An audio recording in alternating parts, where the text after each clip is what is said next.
And I am really excited because we are going to do a really short version of a community partner interview, what it might look like, some of the questions you might ask your community partner the first time around. And we're really excited because we have Tom here today. This is such a gorgeous picture.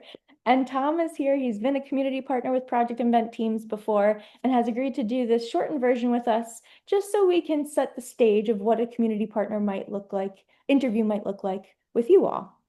So, as I'm doing this interview with Tom, we want you to listen carefully and want you to think, what does your community partner say, do, think, and feel? All right. So, hi, Tom. Hey, How are you doing? lighting isn't that great, so hopefully I'm not washed out. No, you look fabulous. Great. Cool, thank you. Thanks so much for being here today. Oh, my pleasure. I enjoyed the last two times I did that, so I was looking forward to doing this again. Well, we so appreciate you taking the time. Happy Thursday. How are you doing today? Today's overall a good day. We did some demo on the house. We put some boards up, and we didn't. My wife and I didn't kill each other. That's always a bonus. I mean, yeah, and you're calling in from Delaware, right? We live almost 4 miles due west of the ocean.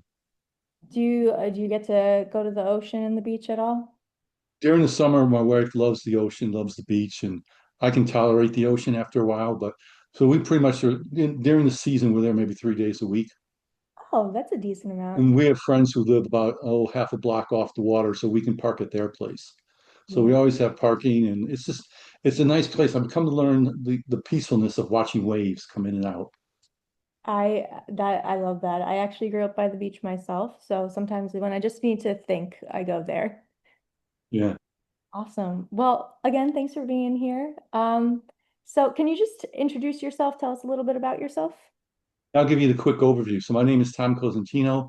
I'm 66. 10 years ago in August, I started having tremors in my left arm, which about 3, 4 months later was officially diagnosed as Parkinson's. So I was able to work the first 4 or 5 years of my disease.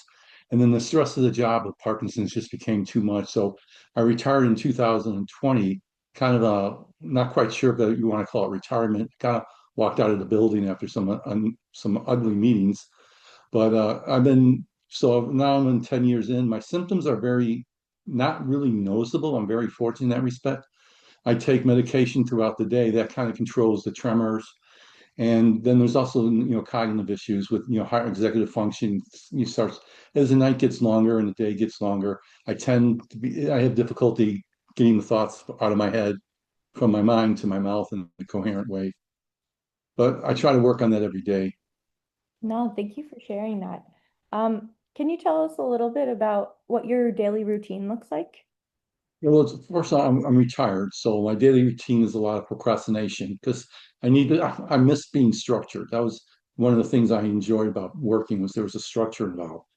But generally, we get up, I get up between 6:30 and 7. Because I have a little, I don't know if you can see, but to this way, there's a door there.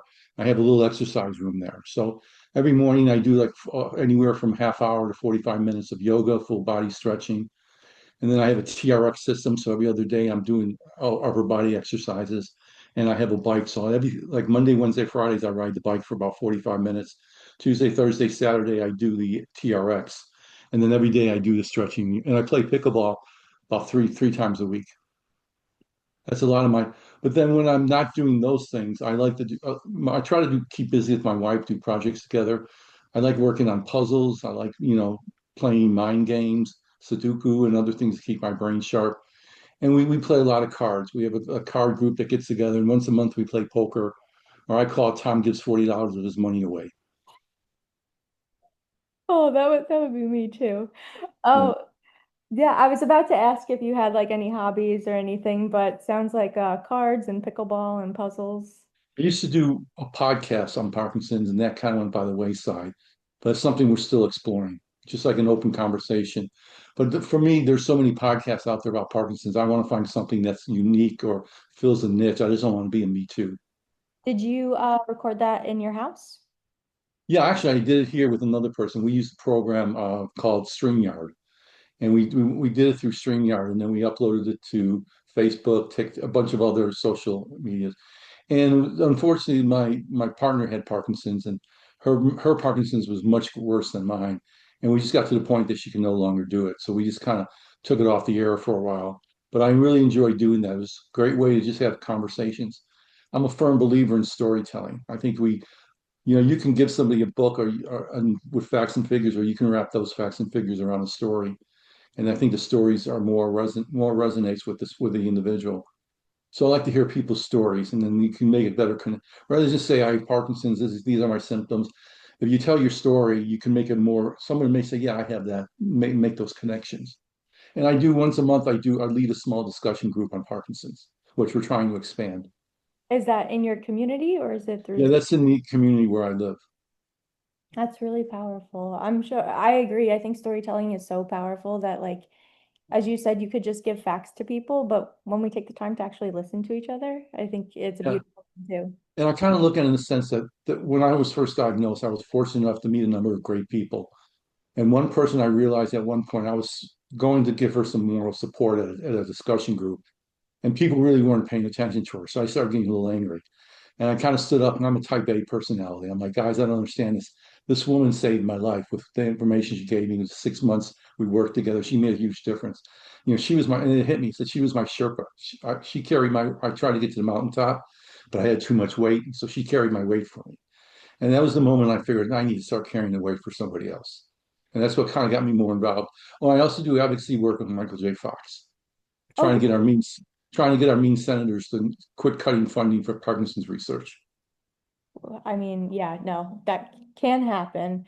But like I feel like you have given back to the community and shared your story in so many different ways, which I mean, like you and I have talked, and I'm so grateful that you're here today. I think we all are, because I mean, the way that you're sharing your story is going to have an impact on people.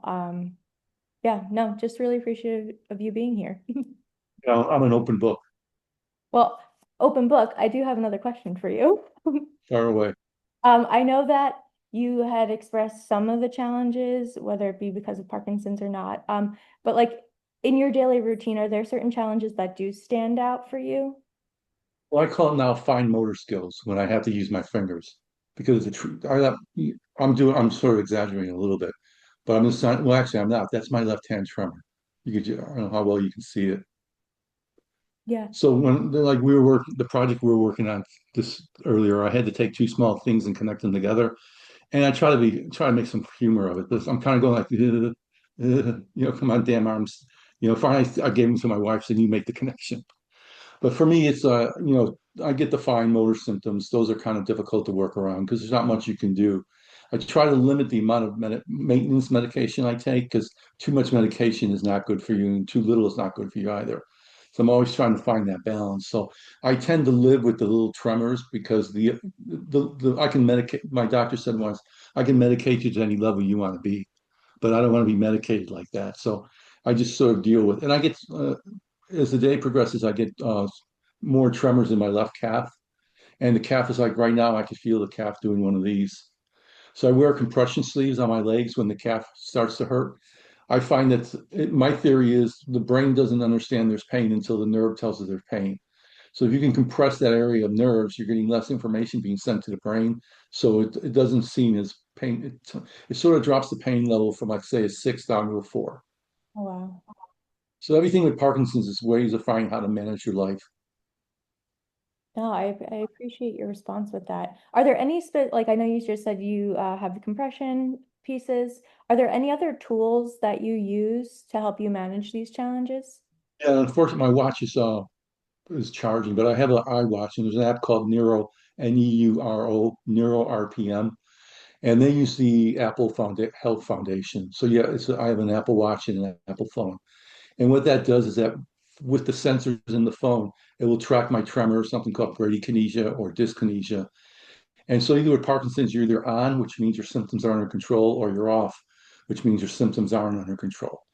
So this shows I plug in my medication schedule, and it will say like if I take my meds at 7, my track it starts showing my ups and downs for how I'm going up and going down compared to the medication. So you can always see a physical graph. Like if I take my meds at 7, 9:30, 12, 2:35, and 7:30. I take them 6 times a day.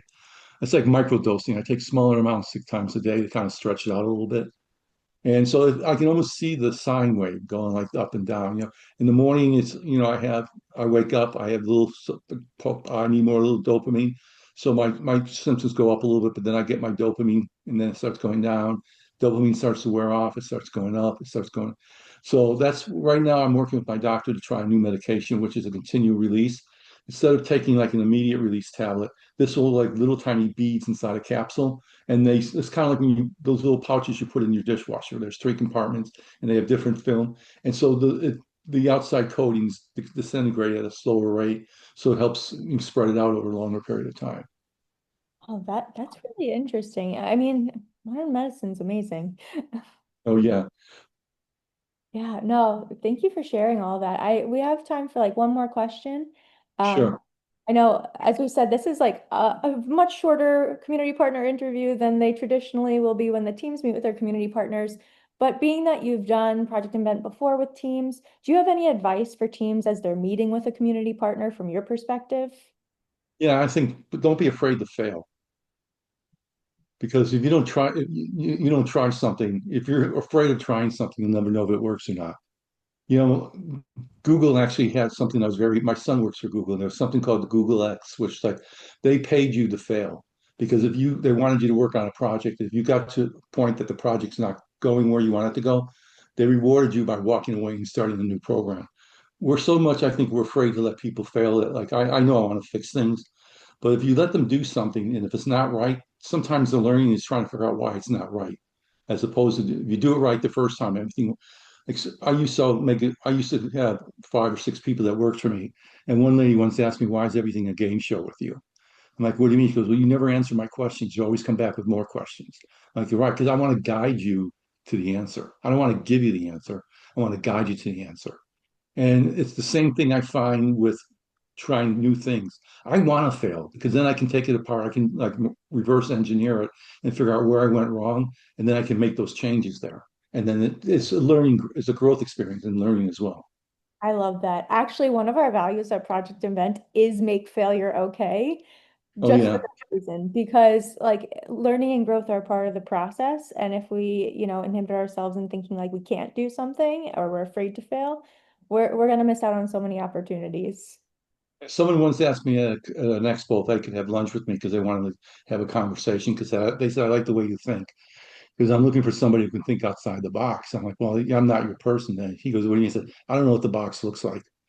I and that's just the way I look at life. There isn't because by saying something's in the box, you're sort of classifying it. I want nothing's in the box. Everything's open to exploration. Everything's open to new questioning, new endeavors. Nothing's set in stone with me. Oh, I love that. I don't know what the box looks like. Awesome. I mean, I feel like these are just perfect segues for this entire kickoff today because you're kind of setting us up for our next activity, Tom. And I just want to thank you again for taking the time My to pleasure. share your story And with as you progress further with this, if you have the students, please let them know there's no such thing as a dumb question. There may be some dumb answers for me, but no such. They can feel free to ask any question they want. Like I said, I'm an open book. Nothing they can say to me is going to hurt my feelings. Awesome. Thanks so much, Tom. Everybody, please show your appreciation, throw in chat. Feel free to come off of mute. Thank you again, Tom, Oh, for you're welcome. today.